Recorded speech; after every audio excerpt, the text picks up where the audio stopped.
I like you must have a business card. Well, yes, I do. Thank you. You do? At 13, you have your own business card. OK, that's a nice start. I'll get in touch with you later. Sure. What do you do? Well, mainly, I like to call myself a software and cognitive developer because I love developing with cognitive computing and artificial intelligence. I'm an algorithmist. I love working with, designing, and implementing algorithms. I'm a keynote and TEDx speaker. I'm an author. I've written a book, and I'm working on another one about IBM Watson. And, of course, I'm also an IBM champion for cloud and honorary IBM cloud advisor. Oh, where did Hang I on go a second. wrong? Someone just get me a flannel countdown. Do you go to school? Well, I'm currently homeschooled in grade 8, going to grade 9 now. Wow. OK, so you're bright. Artificial intelligence, it's taking over the world. Is that fair to say? Well, you see, that's actually one thing that I believe a lot of people have, this sort of misconception that artificial intelligence is this technology that was made to replace humans at really everything we do, whether it be, our jobs or whatever we do at home every day. But really what I believe is that artificial intelligence was developed and is continuing to be developed for the sole purpose of really augmenting our life and amplifying our skills or capabilities and what we can do every day. But what about when the computers actually learn that they're better than us? Well, you see, that's sort of called a singularity of artificial intelligence, at which point artificial intelligence has surpassed human intelligence to the point that we cannot control it.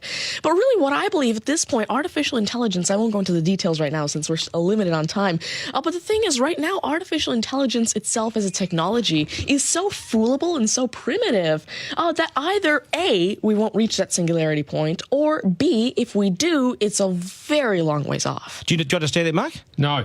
I couldn't. I wanted to take notes for the exam at the end of this. You lost them in the first sentence. Could I perhaps offer you a golf ball? There you go. Thank you very much. You do this YouTube channel, which you teach people. What is that all about, and who is your target audience? Yeah, sure. Now, I actually have a YouTube channel called Tanmay Teaches that I've been running for around 6 years now, and it has over 144 videos and now 22,000 subscribers.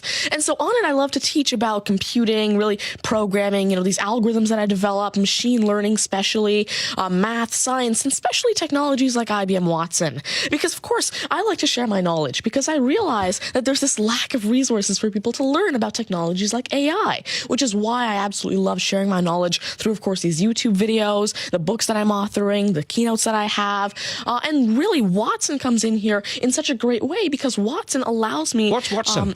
Sure. Well, Mark thinks he's a golfer, but what is Watson? Now, IBM Watson is essentially a cognitive system that allows developers to incorporate cognitive and machine learning into their applications without having to code in the actual intelligence. And what this means is that, of course, right now, really one of the main reasons developers aren't incorporating more machine learning into their apps is because it's so hard to do. It's really difficult to incorporate intelligence because... Has the I'm going to take this somewhere else, this interview. Has the Homeschooling Association of the World got hold of you as the front person?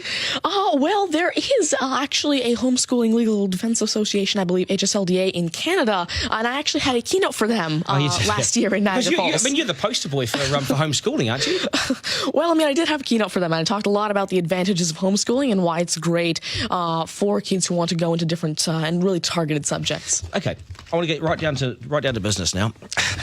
When did you realise you were bright and smarter than most? Well, I originally started coding when I was 5 with simple languages like Fox Pro and Batch. But eventually, at 9 years old, I had my very first iOS app accepted into the Apple App Store called T-Tables. But did your mum and dad do something to you between 0 and 5 that plug you into the wall? What did they do to you at 5? At 5, you were Are you smarter than your mum and dad, by the way? Well, I have. My dad used to work as a computer programmer, but he used to work with simple regular programming languages like Fox Pro, Batch, a little bit of C, etc. But you see, now I'm really interested in artificial intelligence and how it can actually be implemented on all these different platforms. You'd be a nightmare to teach. You'd be an absolute nightmare to teach, wouldn't you? Because you'll be smarter than the lecturers, and I never ever want to get in an argument with you, ever. But I would like to see you on a quiz show because I think you would nail that. Well, you see, there is one thing that I've been working on, and it's essentially an app called Ask Tanmay, an NLQA system, And so essentially it's a system that can take your natural language questions and answer them for you using Watson and artificial intelligence. And actually, the original reason why I made Ask Tanmay, there's an Indian version of the Who Wants to Be a Millionaire show called KBC, which I originally wanted Ask Tanmay to play. So that actually ties in quite a bit with what I wanted to do. It's nice to see you. Do you get because you're homeschooled, you wouldn't go to school dances and things like that, would you? School socials and things? Do you Well, I actually used to be regularly schooled until grade 6. Right. Then I became homeschooled, and so of course I still do have my This is friends still from a school. victory for public schools. Take that golf ball Yep. and bring it back to me when you've actually worked out a way in which it'll always go straight. Because I think you could do it. Technically, using a genetic algorithm or something. I knew there'd be an answer. Hey, it's brilliant to meet you. You're a complete inspiration. Thank you. And I hope my son was watching, a 7-year-old son. Message to Buster Garner, you got work to do, mate. Do your homework, and we got to sharpen things up. Nice to see you. Thank you very All much. the very best. Thank You're you. amazing. Thank you.